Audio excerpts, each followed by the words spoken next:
அந்நிய பெண்ணை பார்க்க கூடாது என்று மார்க்கம் சொல்கிறது.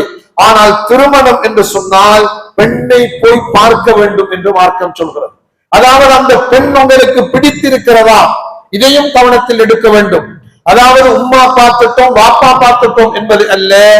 ஒரு ஆணுக்கு பெண் பிடிக்க வேண்டும், சரி இந்த பெண்ணை திருமணம் செய்வோம் என்று மனப்பூர்வமாக உள்ளத்திலே பதியும். அதே போல பெண்ணுக்கும் அப்படித்தான், இவரை திருமணம் செய்வோம் என்று மனப்பூர்வமாக வரும். யாருமே கல்யாண விஷயத்தில் நிர்பந்தம் செய்யக்கூடாது. கல்யாண விஷயத்தில் யாரும் நிர்பந்தம் செய்யப்படாது. நிர்பந்தம் செஞ்சால் பின்னுக்கு பிரச்சனை வந்துடும். சில நேரங்களில் உம்மா சொல்றா, உம்மா சொன்னதுக்கு நான் கல்யாணம் முடிக்கிறேன், அல்லது வாப்பா சொன்னதுக்கு நான் கல்யாணம் முடிக்கிறேன். இந்த நிலைக்கு வாரதல்ல. உம்மா வாப்பா சொன்னாலும் உம்மா வாப்பா நாம விளங்கிக் கொள்ளணும். பிள்ளை விரும்பவில்லை என்று சொன்னால் நிர்பந்தம் பண்ணக்கூடாது.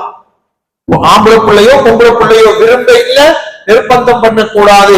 அதே நேரத்திலே இன்றைக்கு பரவலாக ஒரு ஆண் ஒரு பெண்ணை விரும்புவது உண்டு, அல்லது ஒரு பெண் ஒரு ஆணை விரும்புவது உண்டு. இப்படி ஒன்று நடந்தால் என்ன செய்வது? இப்படி ஒன்று நடந்தால் நீங்கள் ஒன்றும் செய்ய வேண்டியதில்லை. அதாவது ஒரு ஆண் ஒரு பெண்ணை விரும்புகிறார் என்று வைத்துக் கொள்வோம்.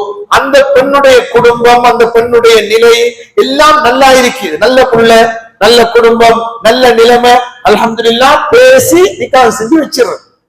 அதே நேரத்தில் இவர் விரும்புகிறாரு, அந்த குடும்பம் சரியில்லை, அல்லது அந்த பெண் சரியில்லை, அல்லது பெண்ணிடத்திலே மார்க்கம் இல்லை. இந்த ஒழுக்கத்தை நாம் பார்த்து இவருக்கு நாம் எடுத்து சொல்ல வேண்டும். இப்படியெல்லாம் இருக்கிறது, இந்த பிள்ளையின் குணநலம் சரியில்லை, அல்லது ஒழுக்கம் இல்லை, அல்லது மார்க்கம் இல்லை, அல்லது தாய் தகப்பன் குடும்பம் அவ்வளவு நல்லமில்லை என்று சொல்லி பார்க்கணும்.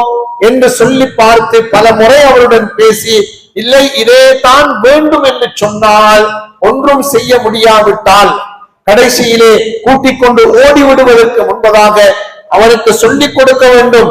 வரக்கூடிய பிரச்சனைகள் எல்லாம் நீதான் பார்க்க வேண்டும். இப்படி விஷயங்கள் நமக்கு தெரியுது, இந்த விஷயங்கள் எல்லாம் தெரியுது, அது சிக்கல் பிரச்சனை என்று வந்தால் ஓண்ட பொறுப்பு தான். இப்படி தெளிவாக அவர்களுக்கு வழங்கப்படுத்தும்.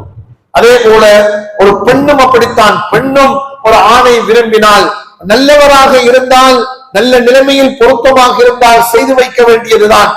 விரும்பிட்டாங்களே என்று உடைக்கோணம் என்றது ஒன்றும் கட்டாயம் இல்லை. இன்னைக்கு நிறைய பேர் இருக்கிற பிரச்சனை, அதாவது விரும்பிட்டாங்க உடைச்சு போட்டணும், உடைச்சு போட்டு வேற எங்கேயாவது கல்யாணம் முடிக்கும். இது ஒரு பிழையான முறை. பொருத்தமாக இருக்கிறது, நல்லாக இருக்குது என்று சொன்னால், அதாவது விரும்பினால், கண்டால், பார்த்தால் அவர்களை பேசி முறையாக செய்து வைத்து விடுவதுதான் மார்க்கம்.